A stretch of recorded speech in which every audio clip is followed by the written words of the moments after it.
ఐటీలో ఎంట్రీ కావాలా? Trainee software engineer గా అజా కోడింగ్ ట్యూటర్ లో 2 వీక్స్ ట్రయల్ పీరియడ్ లో వెంటనే చేరండి.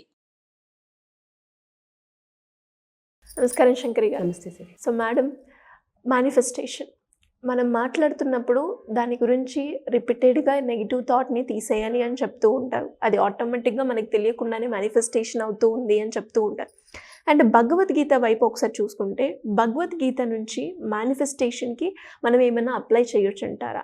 అంటే దాంట్లో కూడా మేనిఫెస్టేషన్ ఉందా? దీన్ని ఎలా మనం గుర్తించాలంటారు? మనం భగవద్గీత అనేది మాట్లాడుకునేటప్పుడు ఆ భగవద్గీత యొక్క ఇంపార్టెన్స్ కూడా మనం తెలుసుకోవాలి. లైఫ్ చేంజ్ అవ్వడానికి మన జీవితంలో జరిగే ప్రతి విషయానికి, ప్రతి సమస్యకి పరిష్కారం భగవద్గీతలో ఉంటుంది. ఎప్పుడైనా సరే మీరు భగవద్గీత కాసేపు పట్టుకొని కూర్చోండి, మీకు తెలియకుండానే కొంత ఎనర్జీ డెవలప్ అవుతుంది. మనం ఎక్కడికైనా సరే వెళ్ళేటప్పుడు మీతో పాటు భగవద్గీత క్యారీ చేయండి. మీతో ఒక పాజిటివ్ ఎనర్జీ మీతో పాటు వచ్చినట్టే ఉంటుంది. ఏ సమస్యకైనా సరే పరిష్కారం అనేది భగవద్గీత నుంచి వస్తుంది. ఓకే, సో అంటే ప్రతి దానిని కూడా మనము ఆ భగవద్గీత నుంచే తీసుకున్నాం. మనిషి అహంకారం, మనిషిలో ఉన్న అహంకారం నశించడానికి కూడా భగవద్గీత చాలా బాగా ఉపయోగపడుతుంది. మనం ఏదైతే రిపీటెడ్గా అనుకుంటుంటామో, ఏదైతే మనం రిపీటెడ్గా చెయ్యాలి అని అనుకుంటున్నామో, ఆ చేసేటప్పుడు అంటే మీరు అన్నట్టుగానే మేనిఫెస్టేషన్ చేయాలి అని అంటే కూడా భగవద్గీత నుంచి మనం తీసుకునే కాన్సెప్ట్ ఏంటంటే, నువ్వు చేసే పని నువ్వు హ్యాపీగా చేసుకుంటూ వెళ్తావు. పాజిటివ్ మైండ్ సెట్తో నలుగురికి ఉపయోగపడాలి. నేను చేసే ప్రతి పని కూడా న్యాయబద్ధమైనటువంటి పని. ఫలితాన్ని ఆశించకండి. నువ్వు చేసే పని నువ్వు చేసేటటువంటి మార్గంలో, భగవంతుడు ఆదేశించినటువంటి మార్గంలో నువ్వు చేసుకుంటూ వెళ్ళినప్పుడు ఫలితం ఆటోమేటిక్గా వస్తుంది. నేను ఈరోజు ఇది చేస్తే నాకు రేపు ఎక్కడి నుంచో ఏదో వస్తుంది అనేటటువంటి భావాన్ని వదిలిపెట్టేసేయండి. ఓకే, దానిని వదిలేసి మనం చేసే పని న్యాయంగా చేసుకుంటూ వెళ్ళిపోవాలి. అలా వెళ్ళిపోయినప్పుడు ఫలితాన్ని ఆశించకుండా ఉన్నప్పుడు 100% రిజల్ట్ అనేది మనకు వస్తుంది. అందుకే మన పెద్దవాళ్ళు అంటారు, పుణ్యం కొలిది పురుషులు, దానం కొలిది బిడ్డలు అని చెప్పేసి అంటారు. మనం చేసినటువంటి దాన ధర్మాలు మన పిల్లలకి కాపాడుతూ ఉంటాయి. మనం చేసే మంచి పనులు మన పిల్లలకి మంచి రూట్ని చూపిస్తూ ఉంటాయని చెప్పేసి.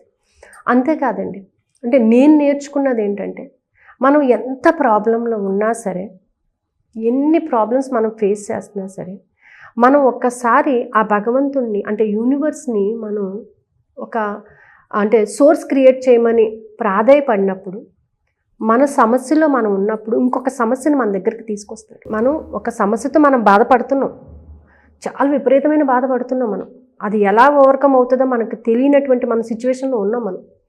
అలాంటప్పుడు ఇంకొకరి ప్రాబ్లంని మన దగ్గరికి తీసుకొస్తాడు. ఆ ప్రాబ్లంకి మనం కానీ సొల్యూషన్ ఇవ్వగలిగినామంటే with in fraction of second మన ప్రాబ్లంకి సొల్యూషన్ వచ్చేస్తుంది. ఇది నేను చాలాసార్లు గమనించాను, నా లైఫ్లో జరిగింది కూడా. ఎలాంటి సిచ్యువేషన్ నేను ఫేస్ చేస్తున్నా, ఎవరో ఒక ఫోన్ కాల్ చేసి ఒక ప్రాబ్లంకి సొల్యూషన్ అడగడం కానీ, ఏదో విధంగా ఒక హెల్ప్ అనేది నా నుంచి వెళితే ఇమీడియట్గా నా ప్రాబ్లంకి అక్కడ సొల్యూషన్ అనేది దొరుకుతుంది కూడా. అంటే మనం ఒకరికి సహాయం చేస్తే అది మనకి ఖచ్చితంగా రిఫ్లెక్ట్ అవుతుంది. భగవద్గీతలో కూడా ఏంటంటే, మనం చేసేటటువంటి పని న్యాయమైన పని అయినప్పుడు మనకి ఆ పని ద్వారా వచ్చేటటువంటి ఫలితాన్ని నువ్వు ఖచ్చితంగా పొందుతావు.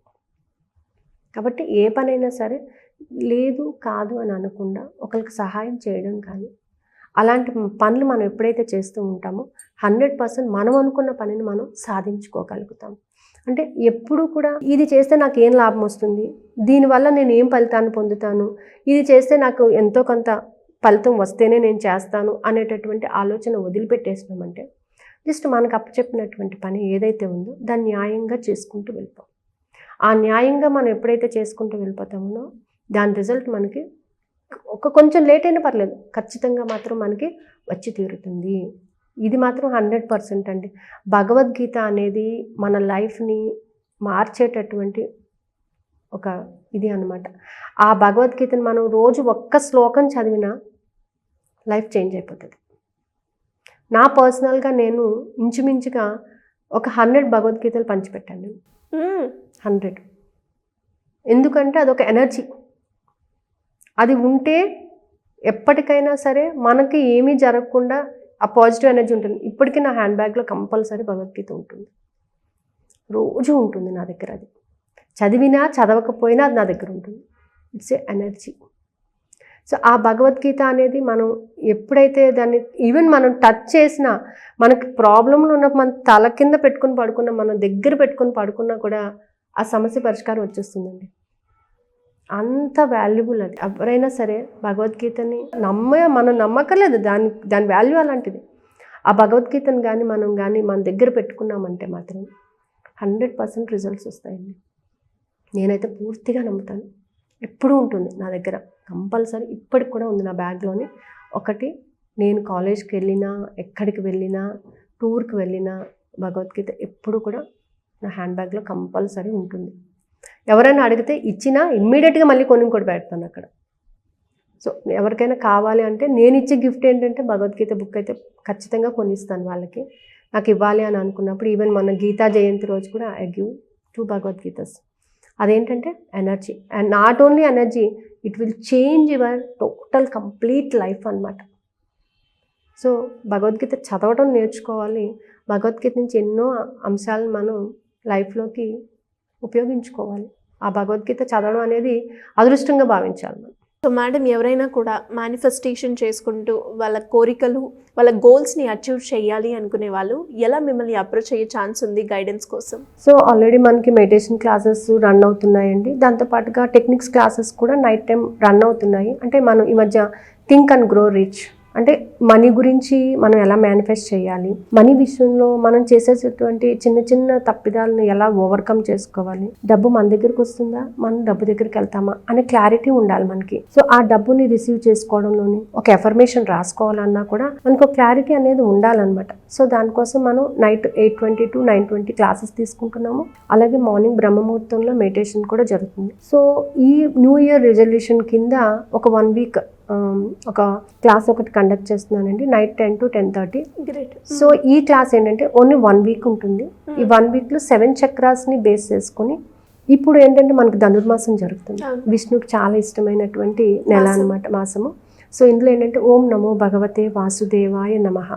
సో ఆ మంత్రానికి చాలా పవర్ ఉందన్నమాట.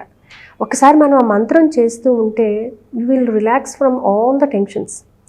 సో ఆ మంత్రాన్ని 108 టైమ్స్ చాంట్ చేయాలి. దాంతోపాటుగా ఈ ఇయర్లో అంటే from Jan 1st to December 31st ఏవైతే మనం బ్లాక్స్ అయితే పెట్టుకున్నామో, ఏ విధమైనటువంటి బ్లాక్స్ని మనము క్రియేట్ చేసుకున్నామో వాటన్నిటిని ఓవర్కమ్ చేస్తూ హోపోనోపోనో టెక్నిక్, అంటే I'm sorry, please forgive me, thank you, I love you so much. So ఈ హోపోనోపోనో టెక్నిక్ని 108 టైమ్స్ చాంట్ చేయాలన్నమాట. ఈ రెండింటిని కంపల్సరీ ఆ మెడిటేషన్లో ఉంటుంది. మెడిటేషనే వీటి మీద మెయిన్గా. So December 21st, 5th to 31st of December వరకు ఈ క్లాసెస్ రన్ అవుతాయండి. ఇంట్రెస్ట్ ఉన్న వాళ్ళు క్రింద స్క్రోల్ అవుతున్న నెంబర్ని కాంటాక్ట్ చేయొచ్చు. Thank you madam, thank you so much. Thank you.